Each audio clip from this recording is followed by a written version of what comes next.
I'm Dr. AJ, so I'm sitting down with Mr. Brown, Paul Brown here. How long have I know you, Mr. Brown, now? About 6 years or so? Five, 6 years. And if you just go through the reasons you partly come and see me is, obviously concern for cholesterol, diabetes, correct, and you also have some lung disease, right? Significant lung disease, yeah, like a COPD type thing, COPD. And you were taking this theophylline type medicine until recently, was it? Correct. And then took it for years. You took theophylline for almost 20 years, wasn't it? Something? 15? 10, 15. 10 or 15 years. Yeah, theophylline is one of the very old medicine. Matter of fact, it's about 50-year-old medicine. When I was in medical school, we used to use that medicine. But lately, we realized that theophylline medicine, when we use for lung disease in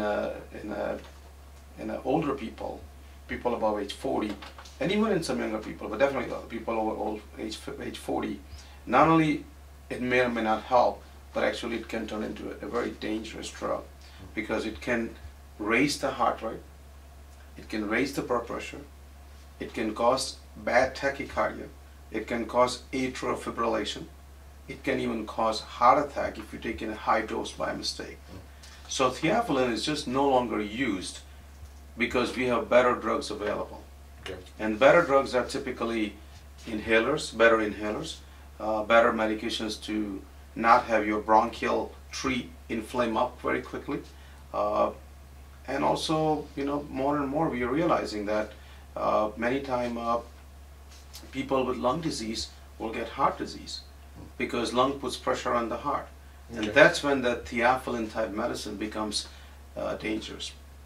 So having said that, what to do? Because you told me that since the theophylline has been stopped, your breathing has gotten slightly a little more worse, or slightly worse, and we need to do something about it.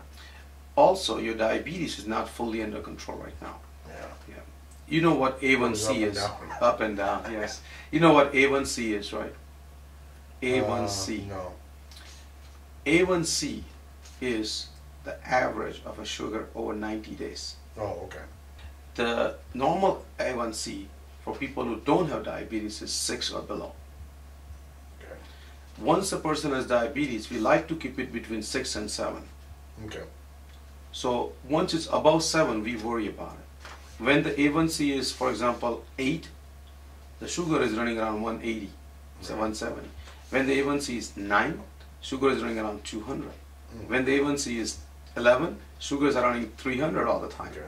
So there's a direct correlation, a direct way of knowing that when the A1C is high, no matter how good the sugar was this morning, but last 3 months it was in control. Yeah. So that's a kind of a rough average of what's going on over Okay. 90 days. Also, when people have diabetes, their cholesterol gets very complex. If you look at the cholesterol first sight in people who have diabetes, it will look pretty good. It look like your cholesterol is only 170, which is not bad. Right. But if you look at the breakdown of it, in terms of good cholesterol and bad cholesterol, the good cholesterol is so low in people who have diabetes, and the triglycerides are so high, that even though it looks good on a first sight, in details, it's not good at all. Okay. So what to do with all this thing? Because you fit the profile of all the above. Now, I know. so the point I'm trying to make it to you is that I think now, with your conditions, time has come where I don't want you to wake up at 2 in the morning with trouble. Okay. So what to do? We're going to make a very formal plan. It's going to be a job for you because you work at Target. Yeah. So we're going to set some targets for you. Okay. This is going to be like your job. Okay. How are we going to do it? We're going to go ahead and make sure that every day you get to a health club. That's going to save you more money than you pay there, 10 times. You just have to find time for yourself. Yeah. And you live in Diamond Day. Finding time is. Well, listen, how many hours you work? Oh, I work 8 hours. And how many hours you sleep? 5, 6. So that's 14. You have 10 hours left. What do you do for 10 hours? Sit on my butt, I guess. Well, then you need to get up and do 1 hour for yourself. Okay. The point is, if you do that, your diabetes will get better, your weight will come down, your breathing will get better, You don't need theophylline anymore. Stroke will not happen. Cholesterol will get better. Sleep will get better. Overall, your feeling will get better. Your outlook to the life will get. I mean, to me, Yeah. It's worth an hour a day. it's worth an hour a day. And I think many times it's the first month when you do that 1 hour. After that, it becomes a routine, just like anything else in life. Okay. Now, how can we make it easier on you? You know, I wish insurance company cover the health club. They don't. Yeah. They are just short-sighted. They don't want to cover you, which is going to happen long term, because they don't have any benefit if you are better in 10 years. Yeah. So that, to me, they will pay for knee replacement in somebody, but they will not make them Yeah. exercise 10 years before, so knee never goes to be replaced. They don't think that way. Okay. But you have to think that way, and I had to think that way. So we're going to get you to a health club, which is going to be very cost effective. You're in Diamond List, so you can go to YMCA, which is, I think, $54 per person. But if you and your wife both join, the next person is only like $20. Okay. So it becomes 70 some dollar for 2 people. And if your family join, the whole